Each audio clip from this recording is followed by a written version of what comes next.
Hello there, I'm Azaria Tagaya and this is Nightline news making the headlines. Prime Minister's UAE visit secures 40.6 billion ringgit in investments.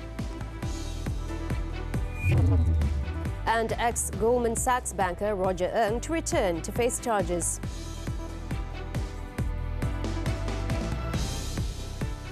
Good morning. Prime Minister Datuk Seri Anwar Ibrahim's two-day working visit to the United Arab Emirates UAE has generated 40.6 billion ringgit of committed investments for Malaysia in sectors such as renewable energy, aerospace and logistics. The investments secured included a commitment by Abu Dhabi future energy company PJSC Mazda to invest up to 37.8 billion ringgit to develop renewable energy projects with a 10 gigawatt capacity in Malaysia. Anwar, who arrived in the Emirates earlier on Thursday, was granted an audience with UAE President Sheikh Mohammed bin Zayed Al Nahyan, who is also the ruler of Abu Dhabi, at the Qasr Al Shati Palace in Abu Dhabi. During the face-to-face meeting, the two leaders emphasized the mutual interest in promoting cooperation towards establishing a comprehensive economic partnership between both countries in the near future. On Friday, Anwar visited Mazda City, renowned as the world's first planned sustainable city. Located 6 kilometers from the Abu Dhabi airport, Mazda City is also a free zone and designed to be a business hub and a destination for clean tech companies. Anwar also witnessed the exchange of a Memorandum of Understanding MOU between the Malaysian Investment Development Authority MIDA and Mazda to jointly develop the renewable energy sector in Malaysia by 2025. Last year, bilateral trade between Malaysia and the UAE reached 38.73 billion ringgit, representing a significant increase of 73.5% year on year. In terms of investments, the UAE is currently the largest investor in Malaysia from the West Asian region. A total of 6.19 billion ringgit of investments from 44 manufacturing projects from the UAE have already been approved as of June 2023, potentially generating 4,534 job opportunities. Now, at a press conference with the Malaysian media later, Anwar said, although brief, the one-on-one meeting with the UAE President Sheikh Mohammed bin Zayed Al Nahyan was considered exceptional and signifies a genuine friendship between both countries. Besides emphasizing economic matters, particularly investment and business, the meeting between both leaders had also strengthened the diplomatic relations between Malaysia and the UAE, which have been in place for over 40 years. Kerjasama sama-sama negara Islam, kerjasama dalam bidang diplomatik dan perbincangan masalah antarabangsa sebagainya. Dia minta pandangan saya tentang negara jiran ataupun negara China dan negara lain, dan saya juga minta pandangan dia tentang perkembangan di rantau. On the MOU on renewable energy signed between MIDA and Mazda, Anwar said that the government will identify suitable locations for the renewable energy investments. He also hoped Malaysia and the UAE can increase cooperation in the field of artificial intelligence. The Prime Minister added that he had also invited the UAE President to make a state visit to Malaysia.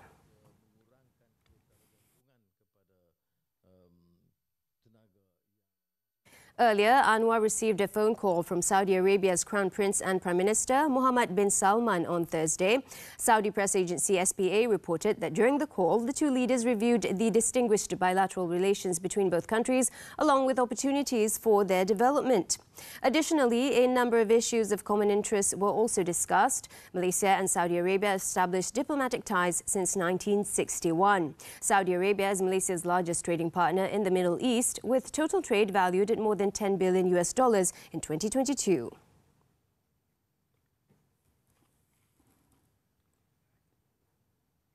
Former Goldman Sachs bank officer Roger Ng, who was sentenced to 10 years in prison in New York for helping to embezzle billions of ringgit from the One Malaysia Development Berhad 1MDB Sovereign Wealth Fund, will be handed over to Malaysian authorities to face charges in the country. Chief U.S. District Judge Margot Brody was reported by U.S. media as having ordered Ng at a Brooklyn court to surrender to the U.S. Marshal Service on Friday so that he can be handed over to the Malaysian law enforcement. However, the prosecution in an earlier letter to Brody had said that Ng was required to return to the US to serve his prison sentence, and this was also agreed to by his lawyer. Ng's surrender date had been delayed from September 6th after US prosecutors said they needed more time to communicate with Kuala Lumpur about first letting him stand trial in the country. Previously, the 51-year-old Ng was convicted of conspiring to violate US anti-bribery laws and taking part in a money laundering scheme involving 1MDB, following testimony from Tim Leisner, another former Goldman Sachs banker and co-conspirator. Meanwhile, Leisner's much-delayed sentencing is now scheduled for March 19th, 2024. Subsidised airfare is now available for Polytechnic, Community College, Matriculation and Teacher Education Institute IPG students under the Higher Education Ministry MOHE and the Education Ministry MOE effective from Friday. The initiative, which was first introduced on July 12th, was undertaken by the Transport Ministry MOT for public university students on domestic routes between Peninsular Malaysia and Sabah, Sarawak and Labuan. In a statement on Friday, the MOT said eligible students can apply for subsidised airfare ticket purchases from any airline company and receive a 300 ringgit digital voucher, which can be used for future flight ticket purchases. If the ticket purchased is less than 300 ringgit, the remaining balance of the digital voucher will remain in the credit shell and can be used for future ticket purchases. The final redemption date for purchasing flight tickets using the voucher is on December 31st. However, purchasing flight tickets for travel after the voucher redemption deadline is still allowed. Students can check their eligibility through the website subsidyudara.mot.gov.my. If they are found ineligible, they can appeal to the MOE or MOHE through their respective educational institutions. The Road Transport Department RTD reminded owners of private vehicles to comply with the regulations on the use of tinted windows set out in the Motor Vehicles Prohibition of Certain Types of Glass Rules 1991. It stressed that any vehicle owner who fails to comply with the window tinting regulations can be fined up to 2,000 ringgit or imprisoned for a period not exceeding 6 months. In a statement on Friday, the RTD said that in the case of a second or subsequent conviction, vehicle owners can be fined not more than 4,000 ringgit or imprisoned for a period not exceeding 12 months or both. The regulation on the use of tinted windows, based on the percentage of permissible visible light transmission VTL, is 70% for the front windscreen, 50% for the front side windows and 30% for rear side windows and rear screen.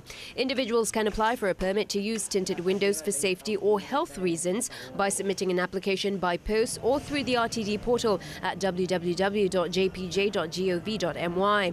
Since 2019, the RTD has issued over 108,000 notices for tinted window violations, resulting in 17,218 summonses issued to offenders.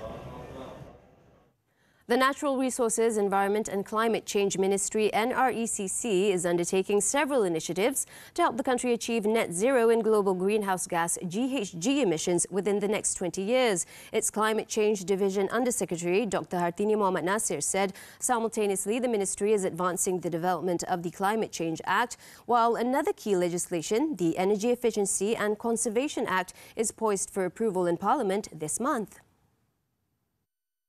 Malaysia's pledge to reduce its greenhouse gas emissions intensity of 45% in 2030 compared to 2005 level. Furthermore, we have set our aspiration to achieve net zero GHG emission as early as 2050. Hartini said this in her keynote speech at the Climate Change Conversations Forum titled Race to Net Zero, Leadership in Climate Action in Kuala Lumpur on Friday.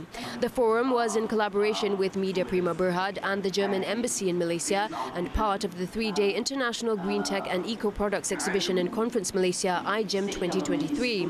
Hartini emphasised that the impacts of climate change threaten the country's biodiversity, exacerbate water scarcity and contribute to food insecurity, as well as posing grave risks to public health. Last year alone, Malaysia incurred a total loss of 622.4 million ringgit due to floods, equivalent to 0.03% of the nominal gross domestic product GDP. Presently, Malaysia's contribution to GHG emissions stands at 0.69%.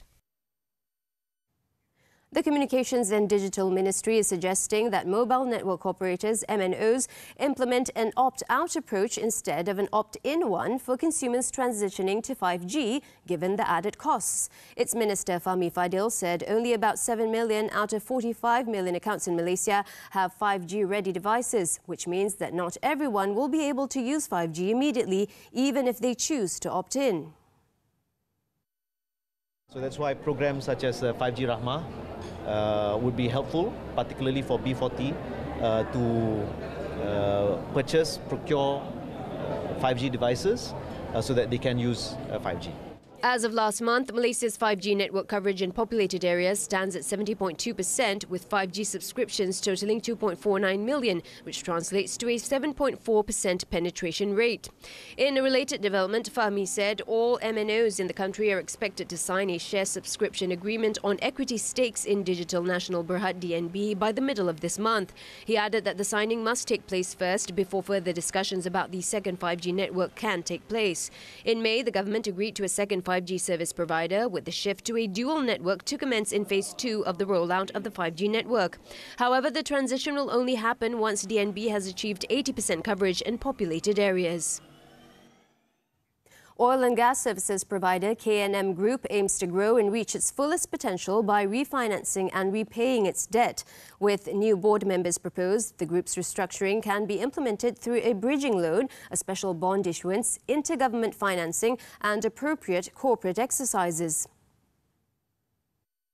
In terms of revenues, in terms of market exposure, in terms of energy transition, so switching from the traditional oil and gas into the energy transition, wouldn't it be a better option for us? So that is the direction. We have, of course, to find the right person, the right human capital, the right investment decision, and the right timing. The new board's plan could be the turning point, introducing sustainable growth over the next 5 years. This includes the injection of capital and assets, significant investments and upgrades in professional management. Furthermore, it leverages the company's existing assets and human capital to tap into emerging opportunities in renewable energies and engineering at an unprecedented level. Central Kalimantan declares state of emergency. News from the foreign front when we return.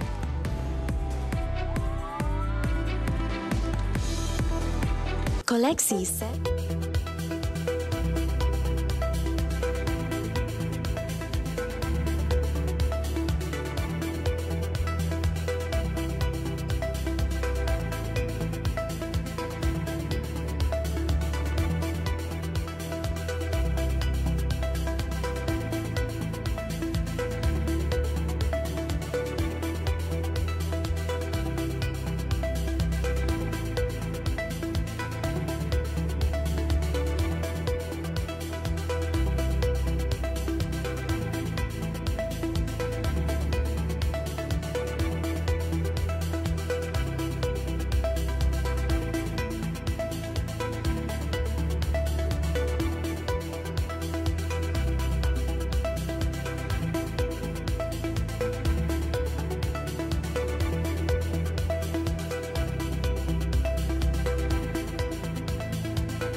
foreign front. Authorities in Indonesia's central Kalimantan have officially declared a state of emergency for the next 10 days starting Friday, following severe air pollution and reduced visibility caused by the ongoing forest and land fires. In a statement, Governor H. Sugianto Sabran said the air pollution index reached hazardous levels on October 3rd, with visibility dropping to less than 1,500 metres on October 2nd due to the thick smoke. He added that this has led to 3,230 recorded instances of forest and land fires, with firefighting efforts successfully extinguishing 9,137 hectares of affected land. In the meantime, to address the emergency, authorities have allocated a budget of approximately $7 million to intensify firefighting operations and provide mobile health services to the affected population. Thailand on Friday introduced a more stringent gun control measure following a shooting incident at a Bangkok shopping mall that claimed 2 lives last Tuesday. These include the suspension of permits for the import and sale of all firearms, including imitations. Deputy Prime Minister Anutin Chanvirakul announced that existing gun owners will be obliged to renew their licenses every 5 or 10 years and undergo shooting tests and fingerprint identification. The opening of new gun shops has also been suspended, and authorities are intensifying efforts to shut down websites involved in the illegal sale and modification of firearms. Under the new regulation, youth under 20 years old will also be prohibited to practice shooting at all firing ranges. On Tuesday, a 14-year-old gunman used a modified blank firing pistol to discharge live rounds, resulting in the deaths of a Chinese and Myanmar national, as well as causing injuries to 5 others. 5 criminal charges, including premeditated murder and illegal possession of firearms, have been filed against the teenager in relation to the shooting.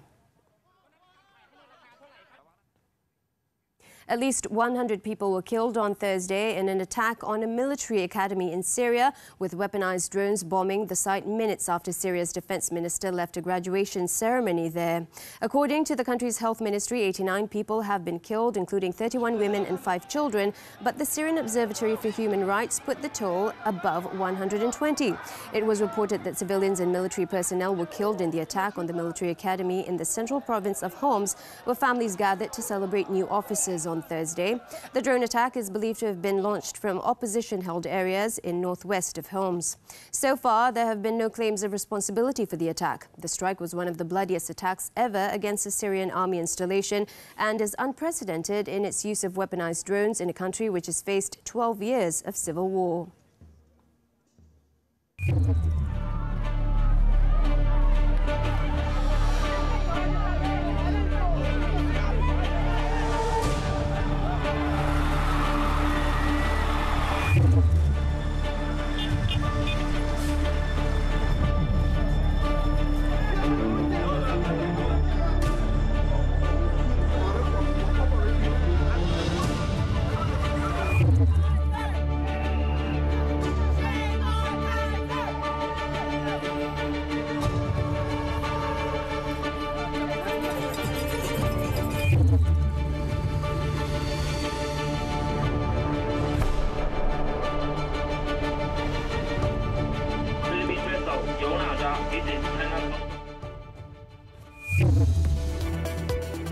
Contingent bags more medals. Sports when we come back.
sports, the 2022 Hangzhou Asian Games, the medal harvest continues for Malaysia after the national contingent bagged 2 more medals on Friday. The silver and bronze medals came from the karate and badminton events. The women's kata team, comprising Lovely Ann Roberth, Nacy Nelly Eva Farah Rojin and Nia Thalia Sherawini Yampil, danced to silver on the second day of the karate competition. The Malaysian trio scored 39 points, while Vietnam oozed class and clinched gold with 42.70 points. In the badminton event, the national badminton team campaign ended with Erin Chia and So Woo Yik losing to India's Satwik Sairaj Rankireddy and Chirag Shetty in the men's doubles semi-finals.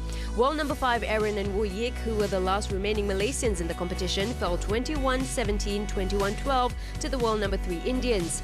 The duo will finish with bronze as the losing semi-finalists do not have to play an additional match for third place. Meanwhile, the national sepak takraw squad have the chance to redeem themselves and win a gold medal after confirming a place in the final of the men's inter-regu event by defeating the Philippines 2-0 in the semi-finals.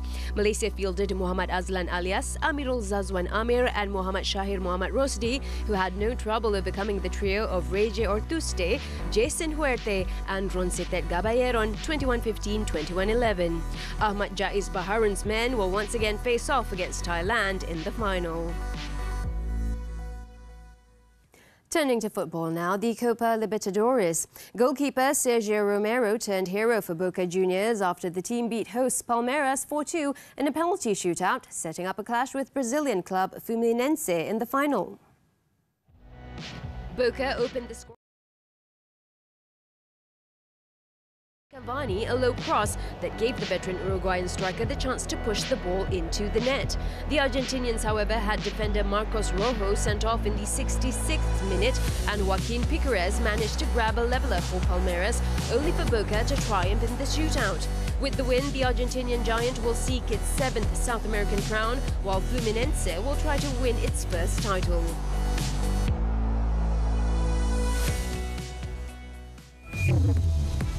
When we return, infant dies after being left in car all day.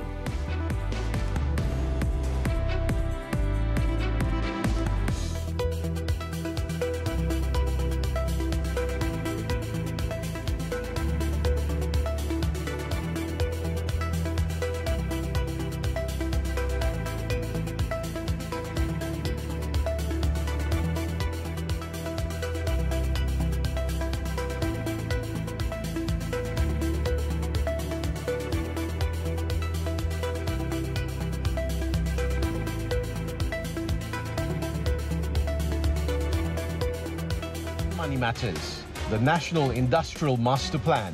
What's the growth potential for SMEs? Towards Malaysia's industrial transformation, what strategies can SMEs adopt? The role of partnerships, collaborations and networking. Join us with Chin Chi Siong of the SME Association of Malaysia this Saturday 5 p.m. on TV3 and live HD stream on Tonton. Macam mana dari sebuah kotak permainan Mr.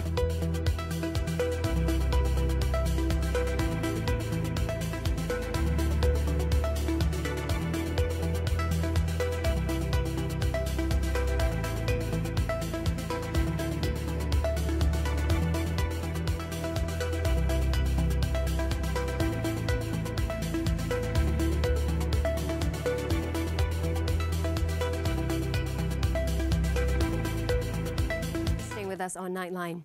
Now, in 2019, the voting age was lowered from 21 to 18, but there were doubts if the younger generation was really ready to vote.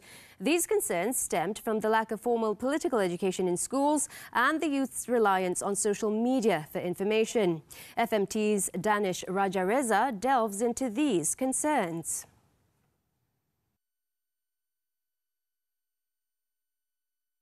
Ever been told, don't bother with politics, focus on your studies? You wouldn't be alone. For years, youth have been told that politics is the concern of older people or working adults, rather than students in schools and universities. There may have been some truth to this in the past, but not anymore.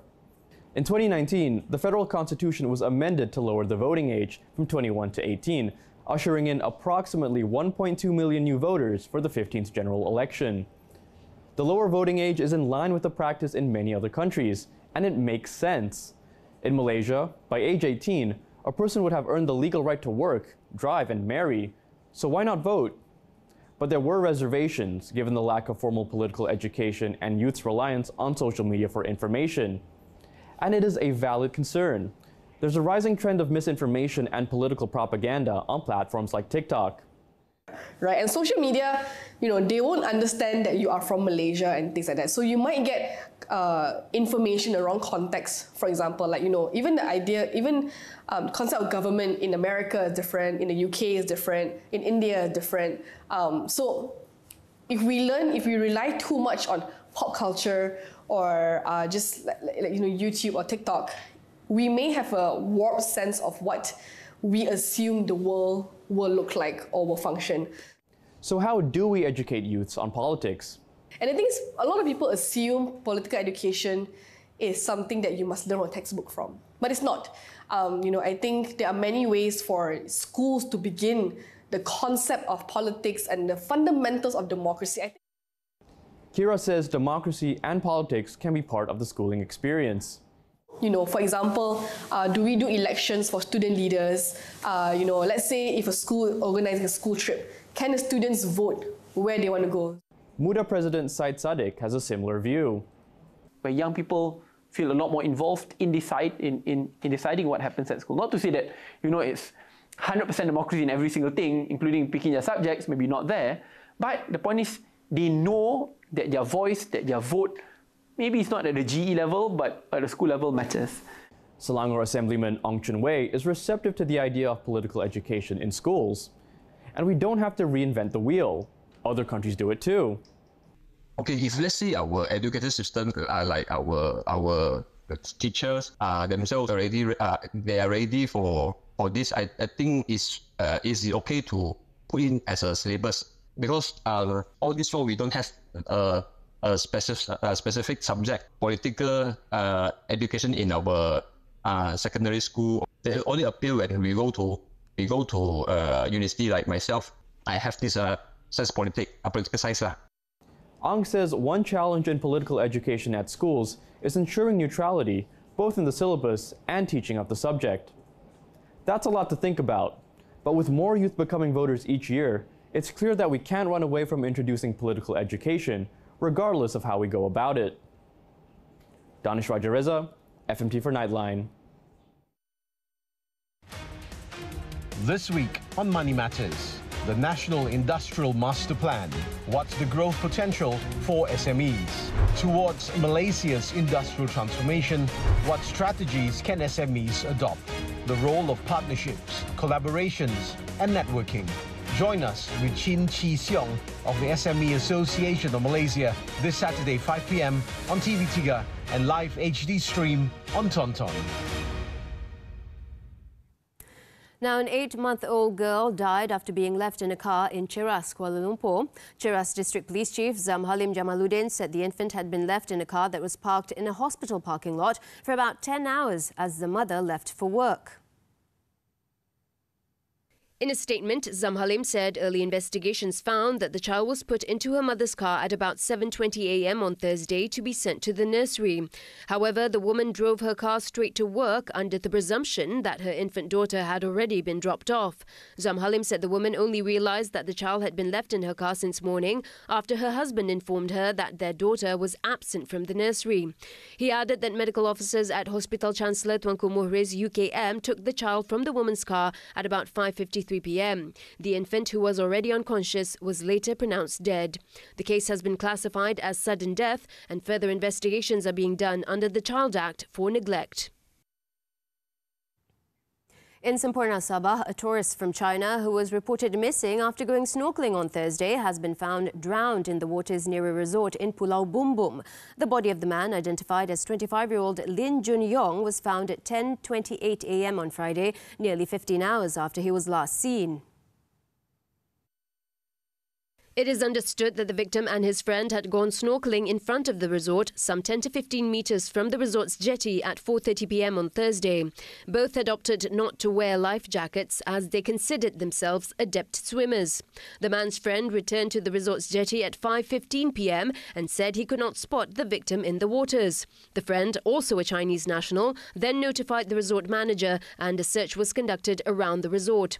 Initial investigation found that there was a high tide incident with the depth of water being about 3 meters when the tourists were snorkeling.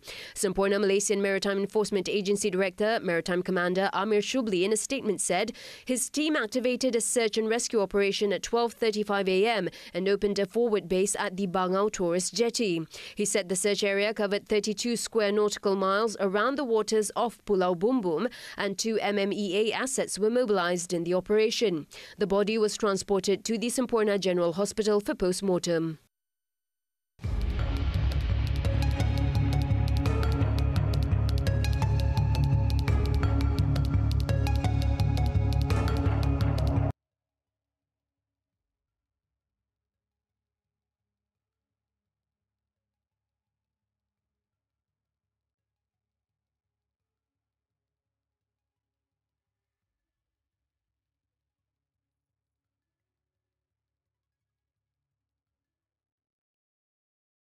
As we wrap up Nightline this time around, let's take a look at the rural revitalization of several local villages in southwest China's Tibet Autonomous Region.